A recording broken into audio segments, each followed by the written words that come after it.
go and think like, oh, I can just like do this myself. Like you could, but you're also going to be losing money.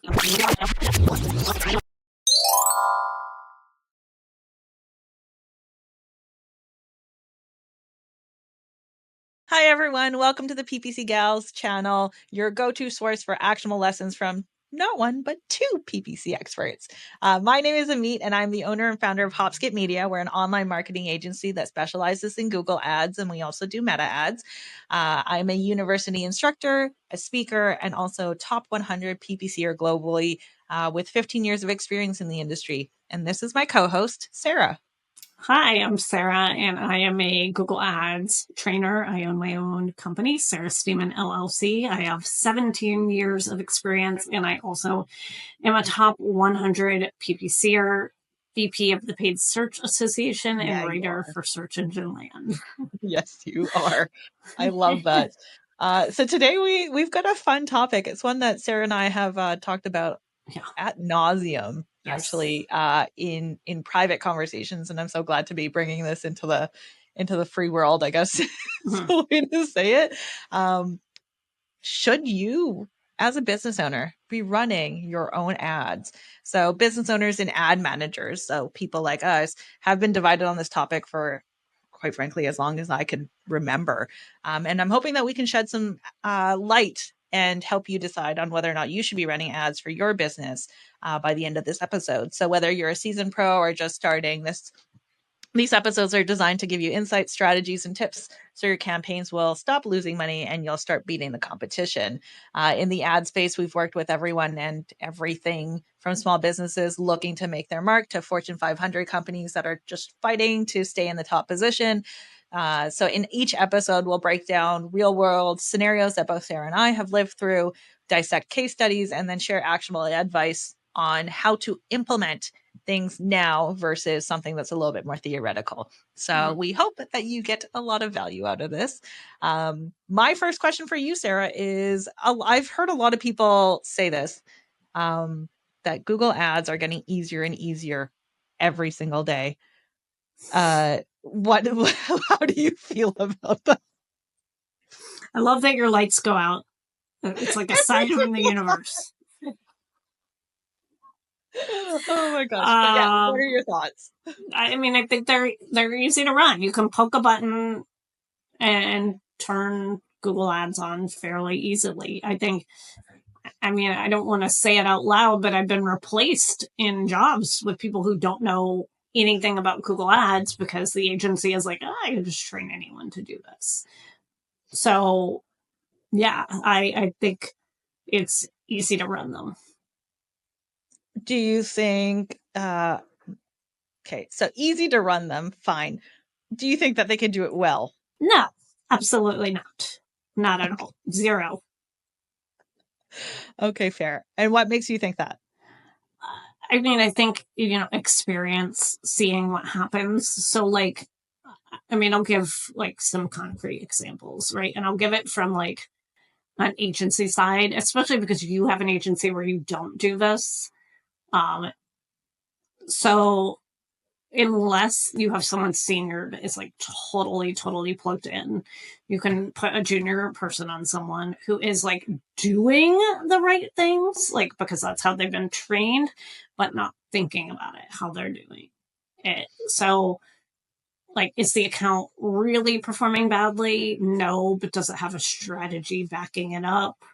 Not necessarily. So like the case where I saw this, and I'm going to try to be again vague. It was a, fairly junior person that, was sort of just turning off and on willy-nilly campaigns. Okay. And you could tell like they knew that there was a struggle, but they weren't able to identify the problem. And the real root of the problem was you had a very small budget and a very large ask on a landing page.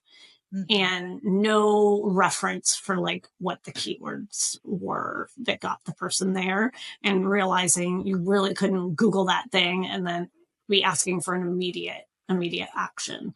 They should have been optimizing for something like, call us, schedule a tour, get a quote, not book today. And so that poor junior person is like struggling when that could have been, a better scenario. That's totally fair. I know when it was just me and just the agency, I remember when people would be like, oh, growth wise, what do you see? And at that time I wanted a much larger agency, and now I'm very content with having a 10 person or less team, just because we work a little bit faster, but then communication is a lot faster, which means that if something new happens, I'm able to communicate that with my team right away. But I remember sitting around thinking about it quite a bit and being almost agonized over it, where I was like, how do I train someone to think like me? Because I'm an analyst through and through. Like my entire life indicates that. I've always seen things from a different angle at every single point, which is what I think is really like my secret in terms of my success in this industry, is that I just see things from 5, 6, 7 different angles. I'm that person who's poking holes in all of your plans. I am probably not the person that you want around if you're making plans and you want to stay happy. Cause I had I had a whole conversation with my brother about this the other day where it was a joke. And I need to preface, this was a complete and utter joke, but we were watching a documentary about a murder essentially. And my brother was like, he kind of sat there and he's like, maybe I should just fake my own. And I was like, yeah, let's do it. And I'm like, we can get the money out of it and then like make a Netflix special and do this whole thing. And then he started going off and rattling off all of these ideas. And he was like, yeah, I'll just fly to Penticton. I'll go to my in-laws' orchards and burn them down and just say that I was in them. And I was like, okay, sure.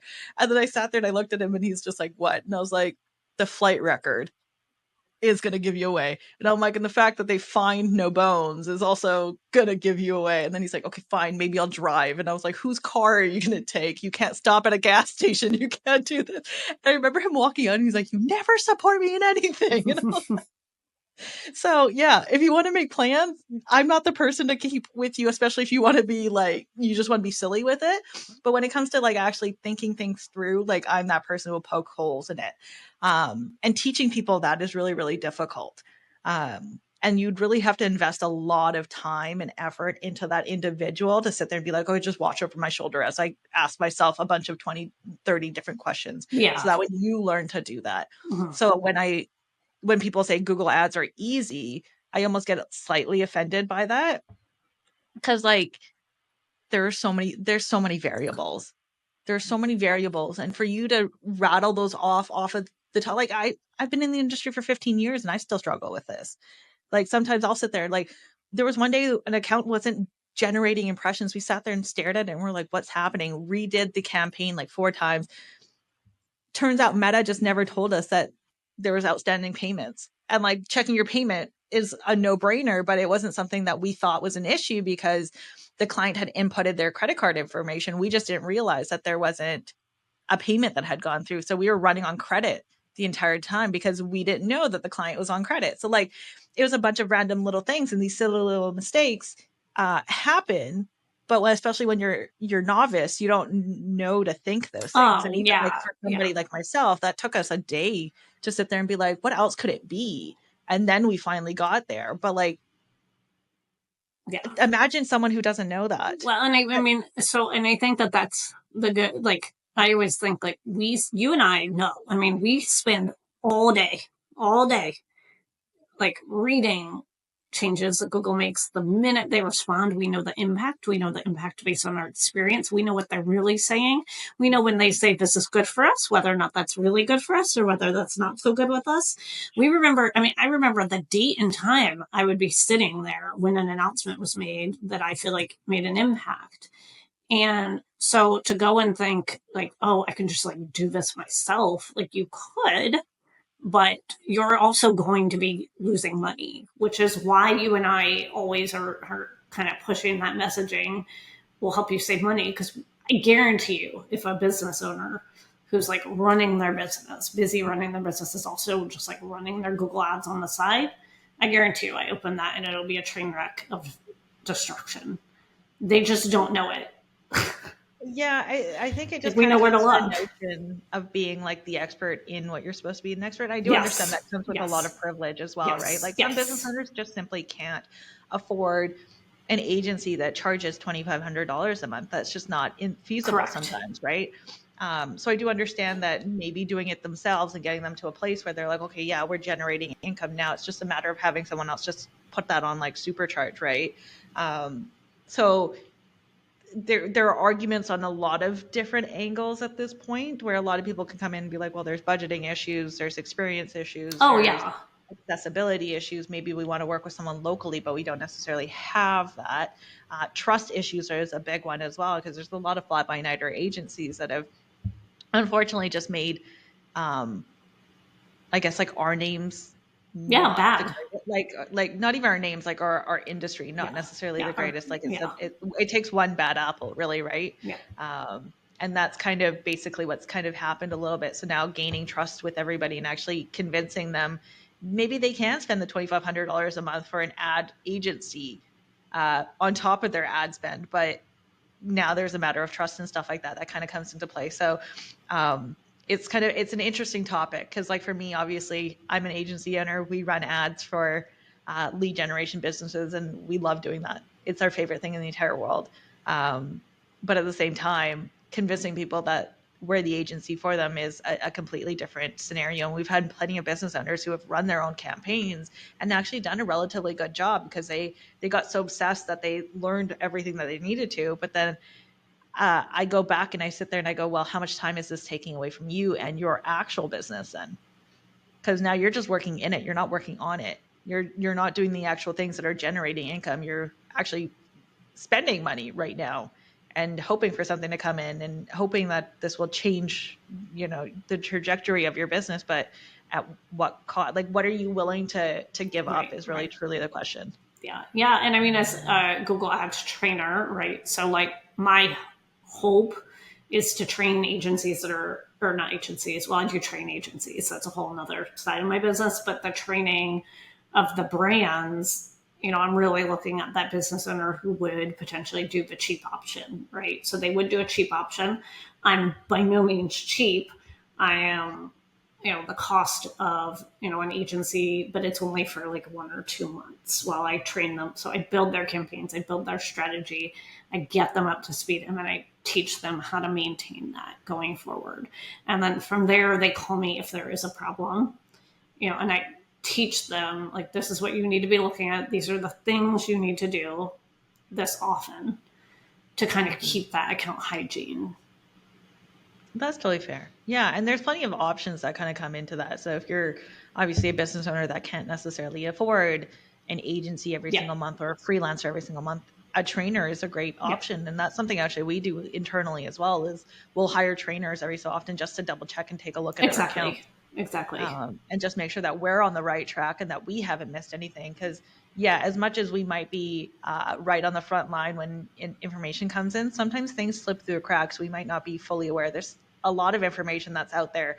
And especially when you're working with multiple platforms, there's double that. So having people that have specialized in certain platforms and getting them to come in is a really great idea, just to make sure that you, just to check, like, health check basically on your accounts if they're already existing. If you're thinking about a new account and you've set it up, we've had people do consulting calls with me where I just literally go through the call or the campaign and I go, okay, this is what I would change. Off on your way, right? But so that's kind of, I think it really just kind of depends on a lot of a lot of big factors, right? And especially with like time commitments as well. There's agencies that will commit you for a year. There's agencies that might even do longer. I've heard weird stories where it's a multi-year type of contract. It was a little bizarre to me. I've heard 1 year is like 1 year seems to be pretty common. At Hopskip Media, we do 3 months with a 30-day termination period. I think that's relatively fair, because I feel like a lot of business owners, especially if they're new to ads, get really scared really, really quickly. So then if they don't see the results within the first month, they start getting really panicky. So then I was like, okay, if we put in like a 3-month commitment, you already have that in that time frame in your mind at the very least. So then maybe you won't be as jittery. And I've noticed that like it kind of helps calm the client down a little bit. Then month 4 comes around, and if we haven't necessarily gotten to where they want us to be, then obviously that's a completely different conversation. But looking at time commitments. How long do you actually want to work with that agency as well, or that freelancer, or whoever that might be, is a big one. Then cost, obviously. How quickly do you want to move? Obviously, if you're running the campaign by yourself, you can easily run that campaign tomorrow, even in the next 20 minutes, where an agency might take a couple of weeks. And for us, it's usually about 2 to 3 weeks where we're going back and forth with the client going, okay, this is the account structure that we've determined. Please tell us what hesitations you have, so that way we kind of have a better understanding of whether or not we're on the right track. Then it's ad copy, ad creative, you're going back and forth, conversion tracking, all of those things. Those things add up really, really quickly in terms of like time and timeline. So we typically ask for 2 to 3 weeks. But again, it depends on how quickly you want to move. If you've got a campaign that needs to go live next week, then maybe an agency isn't necessarily the right fit for you. Maybe it's a freelancer who might be able to take you on right now. Or it might actually be the fact that you might have to start the campaign yourself and maybe get like a trainer like you, Sarah, to come in and just double check everything. So that way you have like the control, you have that experience, but you also have the agility in terms of actually moving a little bit faster.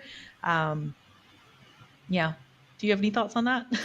No, I mean, I definitely agree with that. I mean, I think it just comes down to, I think, time, budget. I think the only thing that I would say to like 100% run from is these cheap agencies, where it's more salespeople than actually agencies. I think owning the account is critical.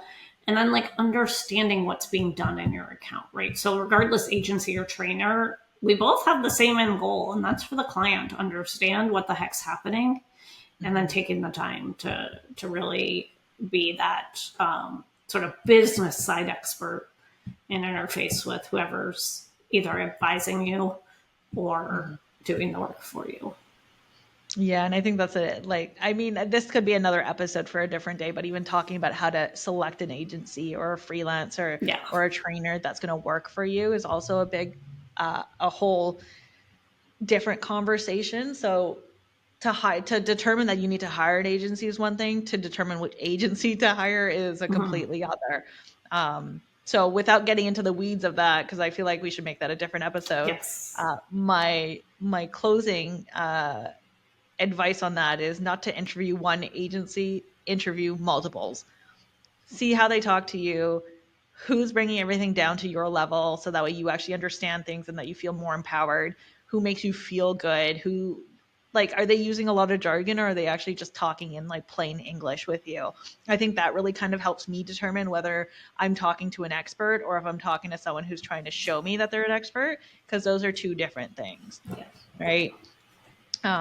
So yeah, for me, it's just, I love bringing everything down to a place where people can understand stuff. So years ago, when we still had attribution models, all available to us in that wonderful, wonderful world. Admittedly, I don't mind DDA, but like, love hate. I remember bringing it down to football references and saying, hey, if the quarterback had the ball and he threw it this way, then this person would get this kind of credit. And I remember a lot of people sitting down going, holy smokes, like this actually makes sense now. So that's my favorite thing to do in ads, is just to bring it down to make sure that people walk away going, oh yeah, that actually makes sense. I actually understand what this is, versus having clients who feel like they're in the dark constantly. Like, it's just not. I feel like I've worked with so many clients, and even our director, Idris, came from client side, actually, which is really funny. He was a client of mine that I actually brought over because I was like, I like you too much. I love you too much. Like, I want you to work for me instead. But he saw that, where a lot of other agencies would just keep on talking about all this random stuff and no one to actually bring it back down for him. So then he was sitting there working with like 5 different agencies at one point, because he's just like, this is what the last digital marketer had done. And then very slowly but surely, all 5 turned into one, and that was just singularly me. And that was like a really cool moment as well, because he just sat there and he's like, you explain things properly. Like, I actually know what you're talking about. Admittedly, he does have a strong digital marketing background, but he would be able to take what I wrote and actually directly give it to his superiors, or even the people that he was working alongside, and they'd be able to understand it without him having to delve into even further. So those are like those random little things that you kind of want to look out for when you're working or looking for an agency. Even though I said that I wasn't going to get into it, I kind of did. I can't help it. But But yeah, to close this out, is there anything else that you want to kind of go over when it comes to whether or not business owners should be running their own ads? I mean, I think it is worth the due diligence of following up with an expert. I, one of the things, I'm a marketer. Sometimes I need extra marketing advice because when you are running your own business, you have emotion involved. Mm-hmm. And having somebody without the emotion involved is just an asset that you can't discredit. Because I think that's the thing. I look at the data and what the data is telling me. I don't have that emotional tie, even if I wanted to, and I care about the business deeply, deeply, deeply. It's just that emotional barrier when you're the business owner running ads for your own company and livelihood. Yeah. And I just think on that front, I think about it, if something doesn't go right, how do you navigate through that as well? Because you don't necessarily have the same community as we do. You don't necessarily have all of that experience like we Correct. do. Yeah, oftentimes, I spend a lot of time on Instagram doing a lot of educational work, and there's a lot of digital marketers there that'll be like, oh, we're going through this problem. And my first question every single time is, have you contacted Google? And they're not even aware that they can. And that's always like a very bizarre moment for me, because I was like, I grew up with this. Like, right. I was able to call them at one point and talk to someone who's on the other end in Silicon Valley. Like, I remember this so clearly, having these full on conversations, getting into everything. And admittedly, now it's mainly chat and email, but a lot of people aren't actually aware that there is support from the platforms as well. So if you're a business owner and you're running ads for yourself currently and you didn't know that, now you do. At the very least, all you have to do is just go up to the top where it says, or it has a question mark with a circle around it, go down to where it says chat with us now, and then you just fill in your information of what you're trying to figure out. And sometimes chat's available and sometimes it's not, unfortunately, but you can leave an email and get in contact with somebody and get a little bit more knowledge on that. But then on the flip side, Right. don't I was trust everything. that I was Google like, tells you. we need a full episode on that. I'm kind of starting to get hives talking about reaching out to someone at Google for information. I had Meta calling me over the weekend. This weekend, I was irritated at best. I know. I read that and was like, no comment. I played the fit. Yeah, exactly. But yeah, just to close out the episode, really, I think the 5 things that we really need to be looking at, especially if you're considering running ads for yourself, if you're considering hiring a trainer like Sarah or hiring an agency like Hopscape Media, one is time commitment. How much time are you willing to put into that relationship? What's your budget? Obviously, you need to know how much money you're able to spend. Come to the agency and tell them exactly that. And if they don't fit that bill, then they might be able to actually direct you in the right direction, or at least that's what we try to. If we're too big, we'll try to help find you a freelancer that we trust. So that way there's like that level of confidence at least still there, where you're not feeling like you have to start your search all over. No, we want to help you. We want to make sure that you actually are still being taken care of, even if it's not being like, if you're not working with us. So just asking for referrals is a really great way to just find people that you can trust. Timeline, how quickly do you want to move through things? Experience is a big part, really, at this point. Like, how much experience do you really want under your account or in your account? If you're okay with, running an account by yourself with zero experience, then that is totally fine. But if you're someone who's wants a bit more experience, and again, like a trainer or an agency or a freelancer or whatever might be a great option. And then control, right? You're going to be giving up control when you work with a trainer, or, well, actually not really much with a trainer, but with an agency and a freelancer. A trainer gives you a little bit more control, and then working with yourself gives you the most control at this point. But then at the same time, it's just how much risk do you really want to take in? Would you say there's anything else that people should consider, Sarah? Or did I cover that pretty well? I mean, yeah, I think you did. It's like agencies use a free audit to try to convince you something's wrong when there may not be something wrong. So be careful with the free audit situation. I think a lot of times intent is good, but a paid audit is totally different than a free audit by an agency. Going audit shopping, it's small industry, so you get found out. Yeah. And that's not to say that agencies that offer free audits are all horrible. No. It's just obviously they're trying to sell you. Yes. So that just remember that in the back of your head as you talk to them about what what the performance looks like and stuff like that. Get the free audit. I mean, why not? Really, at this point, it's more information for you at the end of the day. But just when it comes to like the actual conversations and when they get a little more salesy, just be a little bit more aware of what's going on. Yeah. Yeah. Except don't get the free audit from me. I don't do those anymore. Fair enough. Fair enough. Well, yeah. Well, thank you so much for joining us today. Like always, we really do appreciate everyone listening and watching the videos. So make sure you like this episode, subscribe to our channel to be notified of new episodes. Let us know what topics you want us to go over. We're not carefree, but we're pretty flexible. I'm not carefree in any way. I'm not going to make anyone believe that. But yeah, let us know what you guys want to learn, and we'll add it to our topics. And we'll see you next week. All right. Bye, guys.